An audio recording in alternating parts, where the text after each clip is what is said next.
Welcome to the Kent Lapp Podcast. All right, so let's zoom back out then. So It's Monday. The election hasn't happened. You're kind of in, this space. You're looking at it obviously from a Christian worldview as well. You have some thoughts about how that Christians and Christian leaders can be viewing these things and navigating these things. Yeah. I'm just kind of curious. What are your thoughts on where we're at now? And again, if there's this 5-day delay, just keeping that in mind for the listeners. But I'm just kind of curious what you're seeing, good, bad, or indifferent with where we stand now. Yeah. So I've been kind of in this space for about 20 years professionally. And the unique thing about Christians deciding their votes this time around, the thing that makes it unique this year, and to some extent 2016, but I think it's even more acute this year,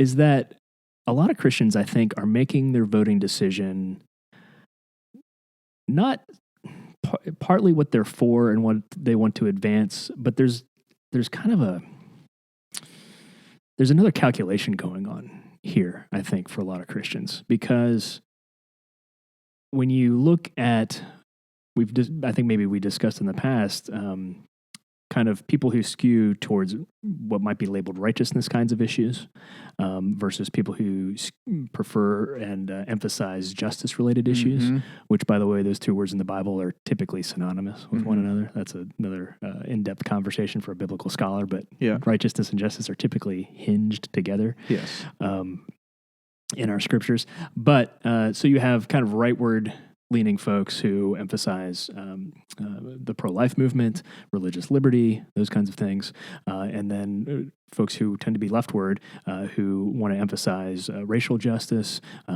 things like immigration reform, criminal justice reform, which is also a rightward-friendly thing, by the way.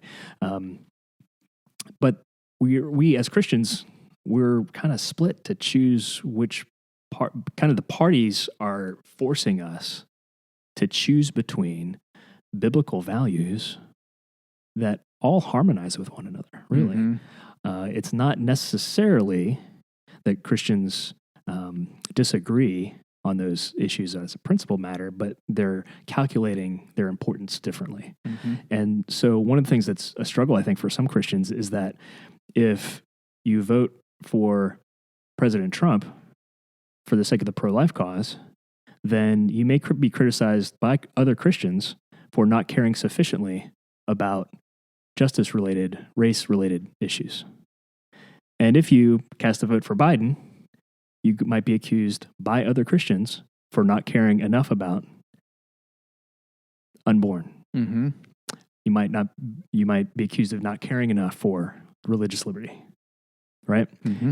And then, to top it all off, if you decide to take a conscientious objector position and not choose either party, refrain from casting a vote in either race, not withdraw from the election and showing up at the polls, but the particular race because you object to two particular candidates, maybe you vote third party, maybe you abstain for the sake of conscience, then you could be accused, again, by either Christians of not caring sufficiently enough for either of those families of issues, right? Or even embracing a kind of fatalist mindset, which is kind of a withdrawal kind of mindset.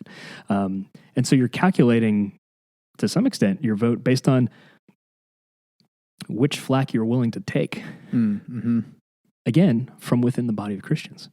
And that's troubling to me. So as far as your question about where we are, I think that would be my response. Do you think that polarization is at an all-time high in 2020, or is this just something the church has been dealing with every 4 years in America, the last couple of decades, and just, we all have kind of short-term memories. So every time the election cycle comes around again, we just feel like, oh, it's at an all-time high, when actually it's just another election cycle. Yeah. But also there does seem to be something particularly charged about this election. What do you think about that? I think it's particularly charged. I don't think it's a new division. I don't think it's a new polarization. I think it's more exacerbated. It's more acute.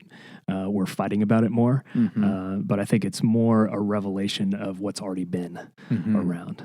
We already disagreed on these kinds of things, but we have a situation where a particular election cycle and two very well-known candidates and two very established political parties are kind of forcing us and kind of exacerbating that split. I think the split was already there. The emphases were already there. Yeah. But it's been exaggerated now.